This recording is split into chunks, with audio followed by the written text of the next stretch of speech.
그리스도만 섬겨야죠. 네. 네. 너무 재밌는 체육대회였는데 다음에 또 못하신 분들 또 다음 내년에 또 같이 하시면 좋을 것 같고요. 내년에 더 재밌는 체육대회 될 것 같습니다. 그쵸? 네. 우리 옆에 있는 분들과 이렇게 인사 한번 나누겠습니다. 균형 감각이 신앙의 코어입니다. 네, 균형 감각이 신앙의 코어입니다. 네, 오늘 이 제목으로 사도행전 19장 4절에서 10절 말씀 나누겠습니다. 제가 한 절, 우리 성도님들 한 절 같이 교독할게요. 바울이 이르되 요한이 회개의 세례를 베풀며 백성에게 말하되 내 뒤에 오시는 이를 믿으라 하였으니 이는 곧 예수라 하거늘. 바울이 그들에게 안수함에 성령이 그들에게 임하심으로 방언도 하고 예언도 하니. 바울이 회당에 들어가 석 달 동안 담대히 하나님 나라에 관하여 강론하며 권면하되.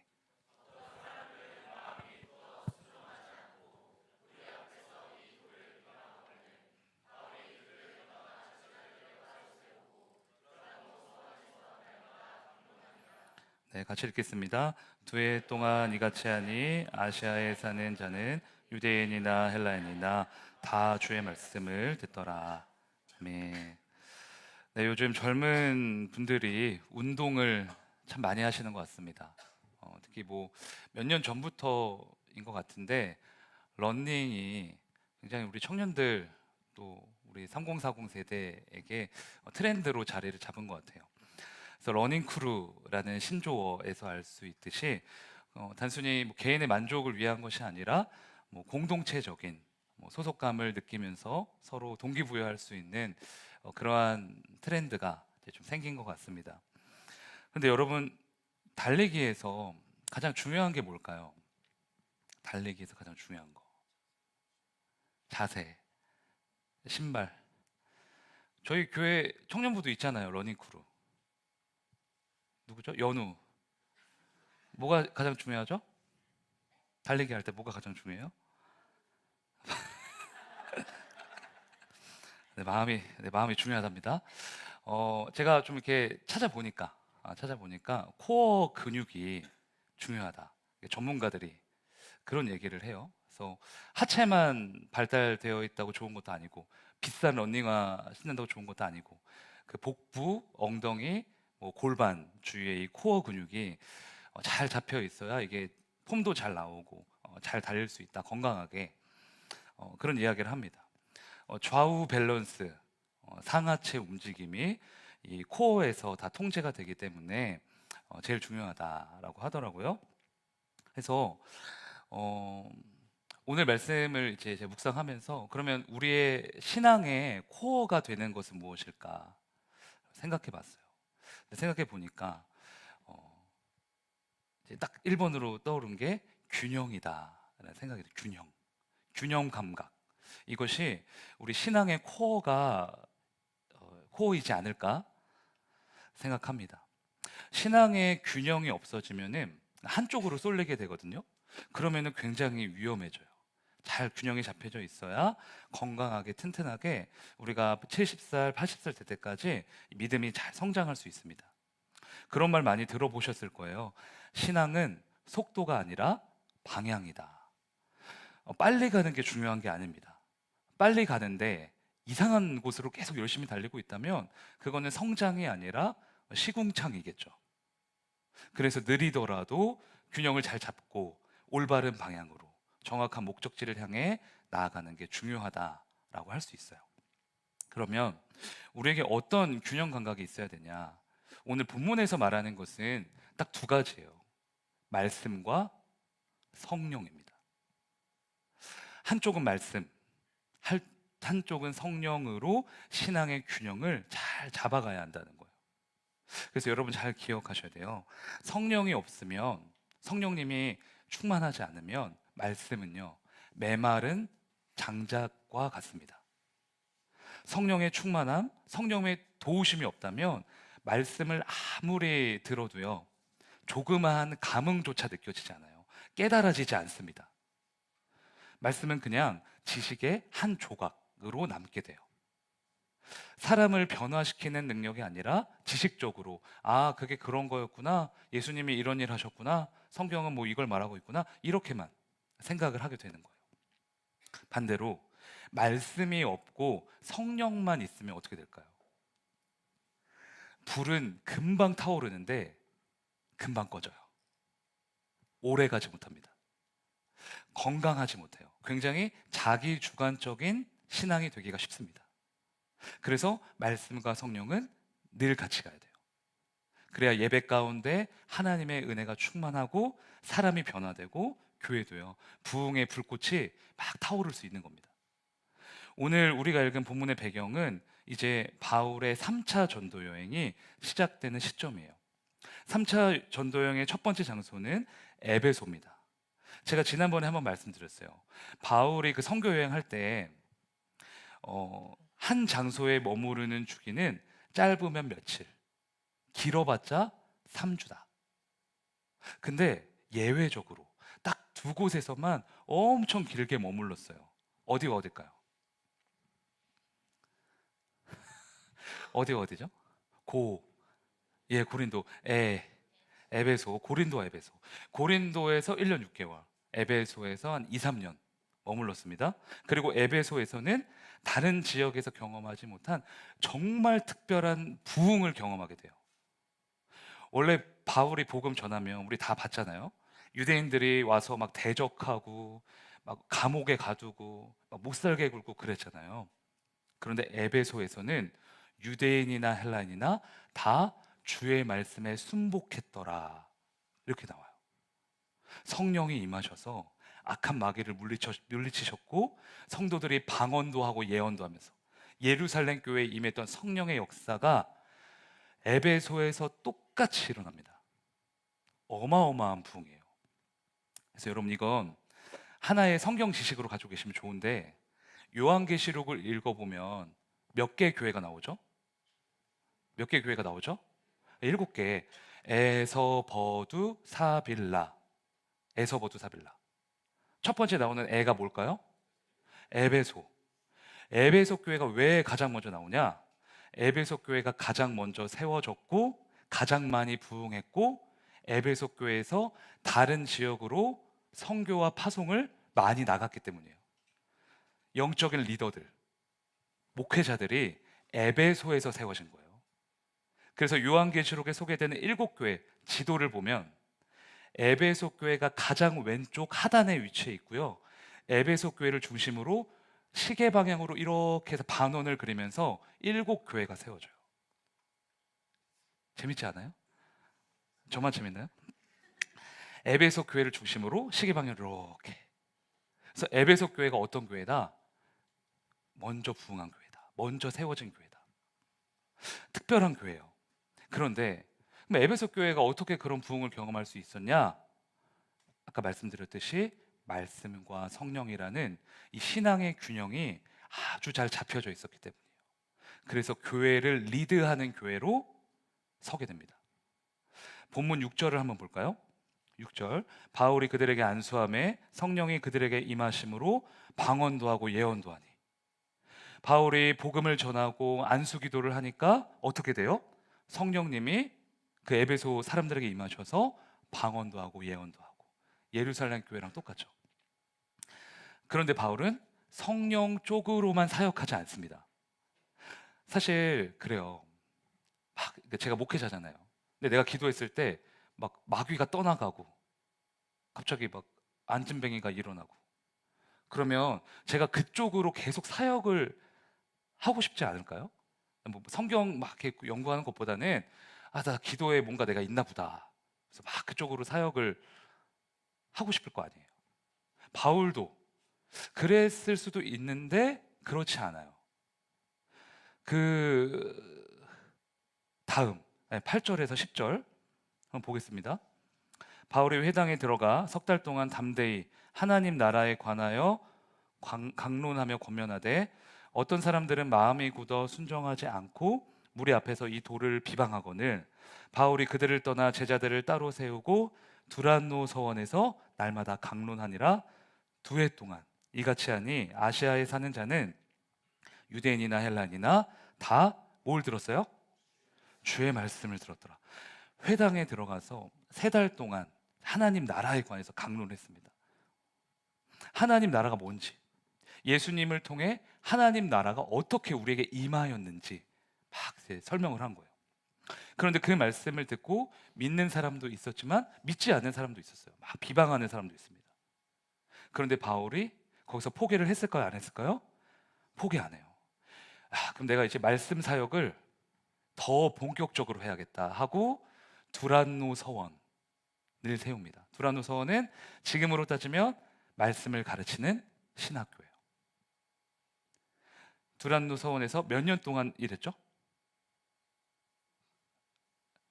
2해 동안 말씀을 강론하고 선포하고 가르칩니다. 그랬더니 어떤 결과가 있었대요? 아시아에 사는 자는 유대인이나 헬라인이나 다 주의 말씀을 듣더라. 여기서 말하는 아시아는 우리가 지금 생각하는 그 아시아가 아니라 요한계시록 7교회가 있었던 소아시아, 오늘날로 따지면 터키 서부 지역을 뜻합니다. 바울이 말씀 사역을 꾸준히 하면서 어떤 열매를 맺은 거예요? 에베소를 넘어서 서머나, 버가, 두아디라, 사데, 빌라델비아, 라오디게아, 소아시아 전체 지역이 예수의 복음으로 물들었다는 거예요. 그것도 유대인과 헬라인이라는 인종을 초월해서. 사도행전을 다 뒤져보세요. 이런 부흥이 있었나 찾기 힘듭니다. 소아시아가 복음으로 물들었다라는 게 여러분 이게 어떤 부흥인지 감이 안 오시죠? 소아시아 땅의 면적은요 대한민국의 7.5배예요. 이 당시 소아시아 영토는 서울특별시가 80개 정도 들어가는 어마어마한 면적입니다. 이게 얼마나 큰 부흥이에요? 근데 중요한 건 뭐예요? 이 부흥은 단지 성령의 역사만 사모해서 얻어낸 결과가 아니라는 거죠. 성령이 임한 후에 말씀을 더 사모하고 말씀을 치열하게 연구하고 말씀대로 선포하고 말씀에 순종하여서 얻어진 말씀 사역의 열매였다는 거예요. 여러분 우리가 성령의 충만함을 간구하고 성령께서 주시는 특별한 은사를 사모하고 성령을 통해 육신의 질병 치료받고 악한 마귀와 싸우고 다 중요합니다. 지금 선교제에 가보면 상식으로 설명할 수 없는 이런 일들이요 매일 매순간 일어나요. 아마 케냐 선교 갔다 오신 분들은 다 알 겁니다.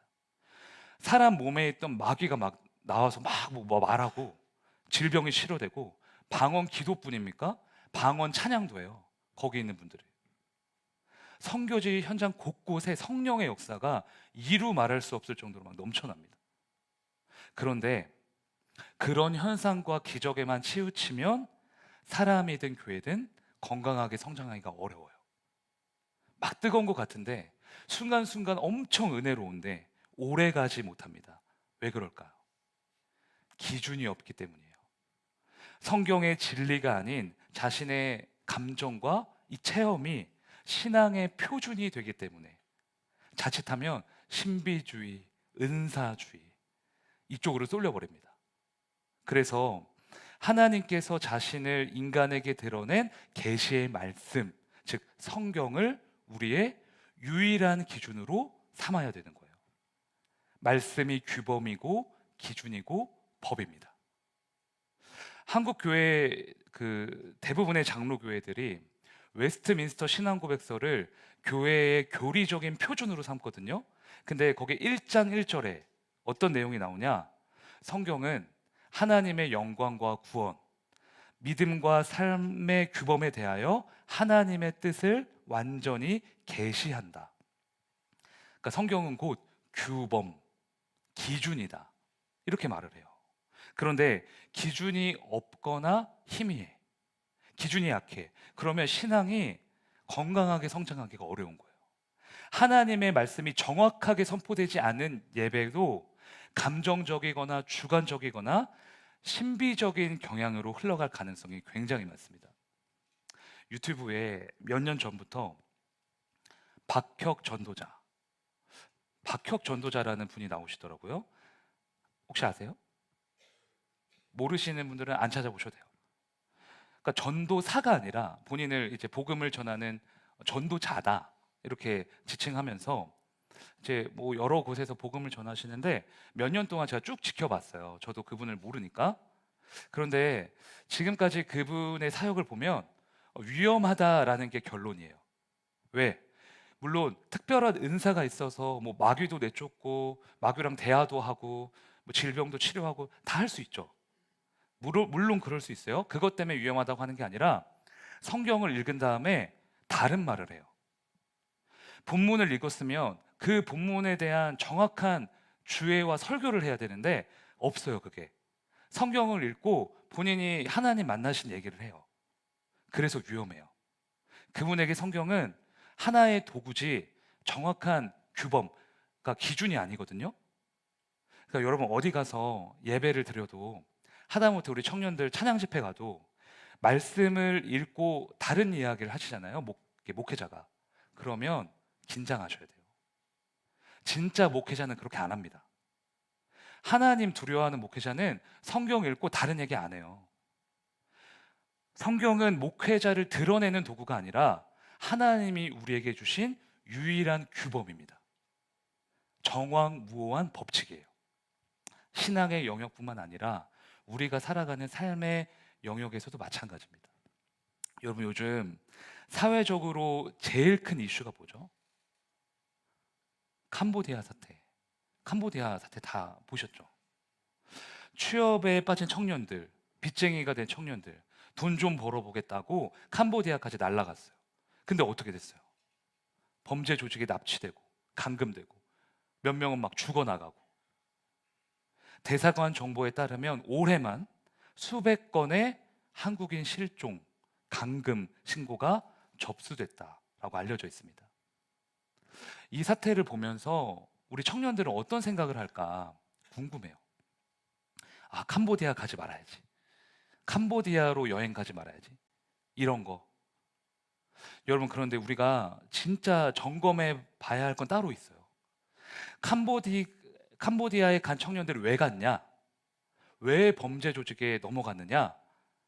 범죄 조직들이 다음과 같은 멘트로 포장을 해서 그 청년들 유인했다는 거예요.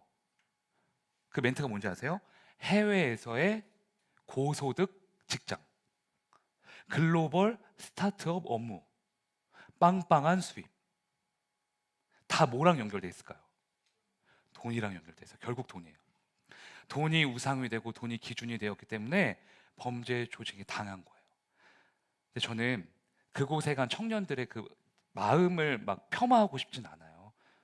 그러나 돈이 기준이 되었을 때 사람은 결국 패망의 길로 갈 수밖에 없다는 성경의 진리를 우리가 진지하게 고찰해 볼 필요성은 있습니다.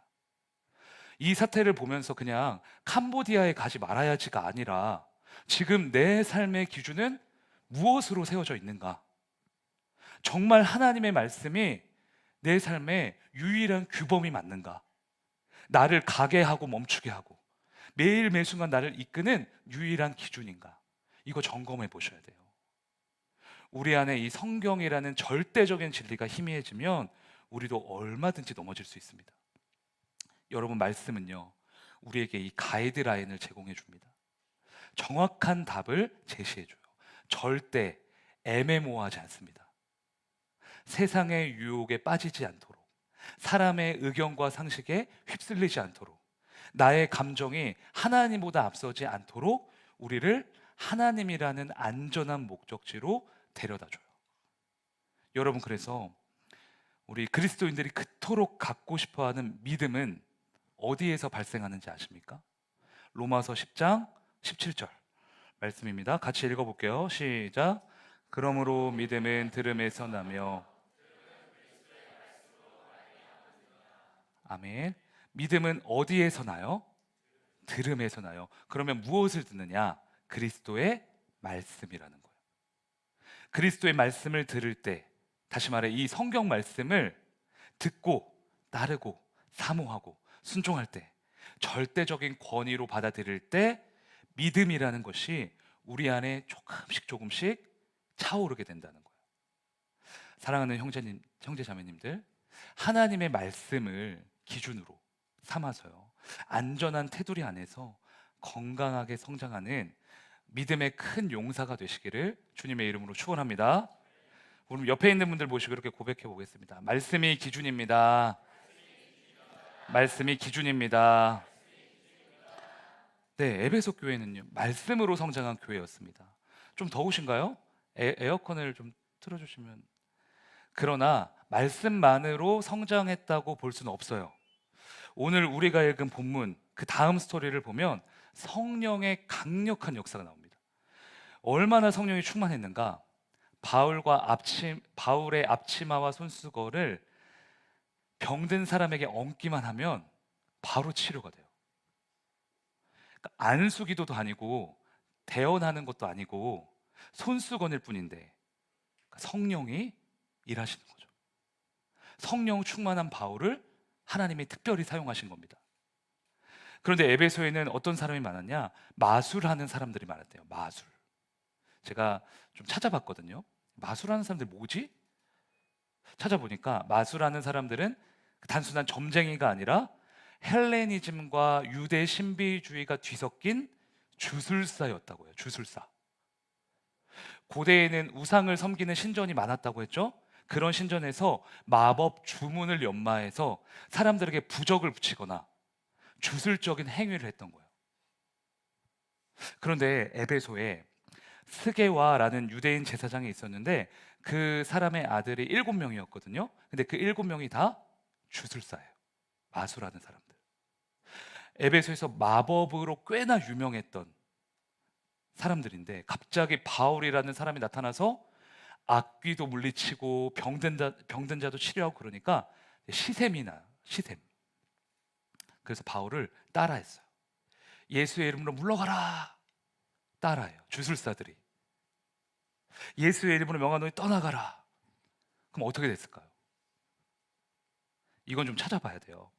사도행전 19장 15절, 16절 읽어볼게요. 시작.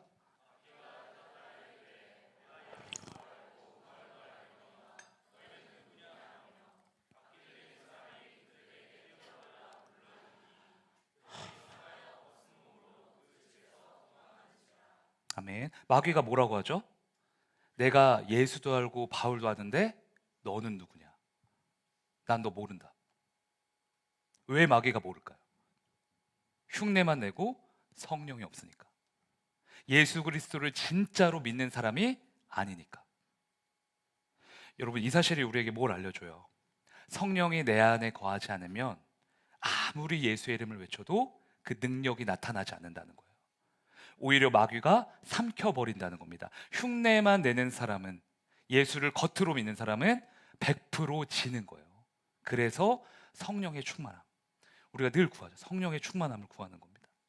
충만함은 단순히 양이 많다는 게 아니라 성령께 완전히 지배받는 상태를 의미하거든요. 내 마음과 생각과 행동이 모두 성령의 통제 아래에 있는 상태. 그래서 내가 나타나는 것이 아니라 나를 통해 성령이 나타나시는, 그것이 성령의 충만함입니다. 방언하고 예언하고 귀신 내쫓고, 그건 성령 충만함의 결과고요. 성령 충만함 그 자체는 성령께서 우리를 온전히 사로잡아 주시는 거, 그걸 말하는 거예요. 그래서 성령 충만함의 사람에게 나타나는 특징이 뭔지 아세요? 모든 삶의 자리 가운데 성령을 의지해요. 저 성령님 의지합니다. 그리고 성령님의 공급하심을 받습니다. 힘든 상황에서도 감사와 찬양을 합니다. 순종할 수 없을 때 순종합니다. 나의 열심이 아닌 성령의 열심으로 살아가니까 지치지 않습니다. 성령이 충만하니까 마귀랑 붙어도 이겨요. 이게 특징이에요. 그래서 우리가 한쪽으로는 말씀이라는 기둥을 세우고 다른 한쪽은 성령이라는 기둥을 세워나가야 돼요. 간혹 말씀만 중요하게 생각하고 성령을 무시하는 분들이 있거든요. 그것 또한 건강하지 못한 겁니다. 저는 초등학교 시절에요, 자주는 아닌데 가끔 할머니랑 엄마 손에 이끌려서 기도원에 갔었어요. 저희 할머니가 성결교단은 순복음 쪽이에요. 굉장히 방언하고 막 뜨겁고 성령 충만하고 이런 이제 그런 이제 교단인데, 그때 기도원에 가면요 사람이 정말 많았습니다. 어린 기억이 나는데, 예전에 기도원 가보신 분들은 아시겠지만 기도원 예배당 엄청 크잖아요. 근데 거기 사람 다 찼어요. 근데 어느 날 이제 초등학교 애들만 어떤 방으로 모으는 거예요. 여기 안쪽 방 정도 될까요? 그래서 저도 끌려갔죠. 엄마는 어디 간지 모르겠고 그 조그만 방에 초등학생, 제가 그때 한 2, 3학년 됐을까요? 한 20명, 15명 이렇게 모여 있는데, 갑자기 목사님처럼 보이는 분들이 검은 양복을 입고 한 열댓 명이 들어오는 거예요. 너무 무서워요.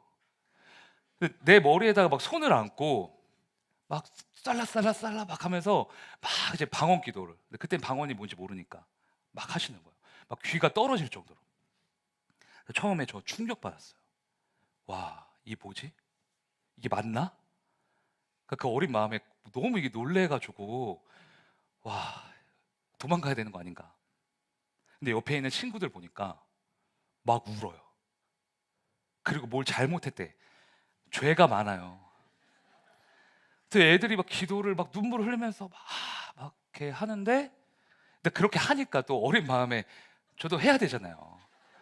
이거 해야죠. 야, 나도 해보자 생각하고 기도했는데, 근데 그때 처음으로 제가 방언을 했어요. 근데 저는 그때 그게 방언인 줄도 몰랐어요. 근데 나중에 생각해 보니까 나 그때 이상한 말 한 것 같은데? 근데 제가 제 기억으로는 그때 모든 아이들이 다 했어요. 그 어린 아이들이, 그 목사님들이랑 다 같이.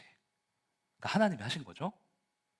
근데 그 뒤로 기도도 안 하고, 제가 자주 말씀드렸지만 하나님 떠나서 막 탕자처럼 막 사니까 방언 까먹었어요. 안 되더라고요. 열심히 하는데도 안 돼요. 제가 아주 어릴 때는요 이런 신앙의 색깔이 있었어요. 할머니를 통해서, 뭐 어머니를 통해서 뜨거운 막 성령의 역사 사모하고 방언하고 기도원 가고. 근데 초등학교 고학년 때 우리 순복 집사님 계시지만 저희 가정이 굉장히 보수적인 이제 그 장로교회를 이제 다니게 됐거든요. 근데 옛날 장로교회 어떤지 아세요? 옛날 장로교회 기도를 크게 안 합니다. 찬양을 크게 하면, 이런 밴드로 이제 찬양을 크게 하면 거룩하지 못한 거예요. 그래서 옛날에 드럼 치면 혼났어요. 안 믿으시는 것 같은데. 드럼 치면 혼나고 일렉 기타 크게 친다? 장로님한테 끌려가요. 주일날 밥이랑 커피 사 먹을 수 있을까 없을까요? 못 사 먹어요. 일단 형 누나들이 눈치를 겁나 줘요. 그리고 이제 막 권사님들이 쟤네 뭐야? 그럼 이제 몰래 사 먹어요. 이제 숨어서. 요즘 청년들은 이거 모르죠. 근데 저 때는 진짜 그랬어요. 그래서 옛날에 목사님이 설교하는 이 강대상 있잖아요. 요 위에 올라오면 진짜 혼났어요.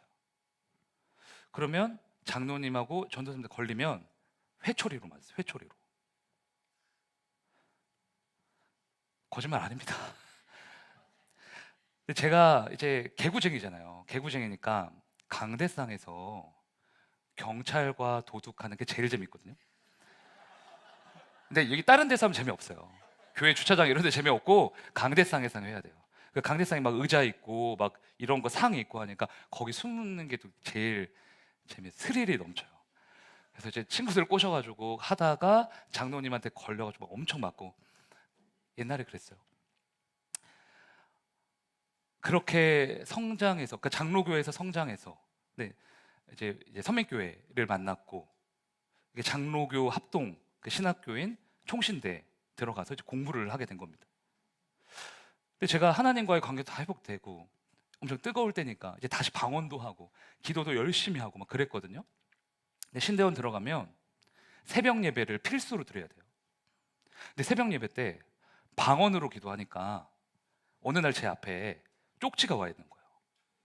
뭐라고 왔을까요? 방언으로 기도하지 마십시오. 시끄럽습니다. 그래서 이거 누구야? 못 찾았어요. 교수님 수업 듣는데 몇몇 교수님들이 이런 말도 하시더라고요. 총시는 방언 없다. 방언의 역사는 끝났다. 방언하지 마라. 우리 학생들은. 진짜 대놓고. 그래서 뭐지? 그래서 기도를 그럼 어떻게 해요? 그러니까 읊조리듯이. 그리고 마음속으로. 와. 그러니까 학교를 좀 다녀보니까 알겠더라고요. 신학적으로, 지식적으로 굉장히 똑똑한 학생들은 영적인 엘리트 목회자. 이렇게 인정해주는 분위기예요. 또 그런 학생들만 소위 말하는 대형교회 취업이 됩니다. 성령을 무시하고 성경의 지식, 신학적인 지식만 추구하면 굉장히 뛰어난 목회자다. 인정해 주는 거예요. 와, 이게 정말 이상하다. 성경을 보면 이게 인간의 상식으로 설명할 수 없는 기적과 이적들이 막 차고 넘치는데 그 내용을 쏙 빼고 신학적인 지식만 가지면 된다. 이게 너무 이상하잖아요. 성경은 있는 그대로 다 믿어야 되는데. 그래서 지금에 와서는 저는 정말 그런 교회, 그런 공동체를 세우고 싶은 좀 열망 같은 게 생겼어요. 에베소 교회처럼 말씀과 성령의 균형이 있는 교회. 성경이라는 기준을 가지고 성령의 능력으로 이 세상을 이기는 교회. 하나님이 저를 통해서, 우리 교회를 통해서 그런 역사를 이뤄가시기를 소망하고 있습니다. 제 목회 철학이 될 것 같아요. 여러분, 예배소 교회의 부흥은요, 성경과 성령, 이 균형을 통해 왔습니다. 우연이 아니에요. 사람의 능력 때문이 아닙니다. 성령의 조명하심으로 하나님의 말씀을 깨달았고, 말씀을 통해 성령의 능력을 공급받은 거예요. 말씀을 통해 역사하셨고, 말씀은 사람을 살리는 성령의 생기가 된 겁니다. 성경과 성령이라는 균형 안에서, 이 상호작용 안에서 부흥의 큰 바람이 온 거예요. 여러분, 마지막으로 여쭐게요. 부흥을 사모하십니까? 나를 위한 부흥 말고, 우리 교회만을 위한 부흥 말고, 썩어가는 이 땅을 위한 부흥, 교회를 위한, 온 열방을 위한, 모든 민족과 방언과 열방이 하나님을 나의 구원자로 고백하는 그 말도 안 되는 부흥을 혹시 꿈꾸고 계시냐는 거예요. 저는 꿈꿉니다. 성경과 성령을 통하여서 하나님이 우리 세대 때 다시 한번 그 부흥의 불길을 타오르게 해주시기를, 그 부흥의 주도적인 세대가 여기에 있는 여러분들이 되기를 저는 소망합니다. 하늘로부터 성령의 바람이 불어와 오직 예수의 복음으로 뒤덮이는 우리 대한민국이 되기를 소망합니다. 네, 오늘은 이 땅의 황무함을 보소서 함께 찬양하면서 우리가 부흥의 세대가 되겠다 결단하며 나아가겠습니다.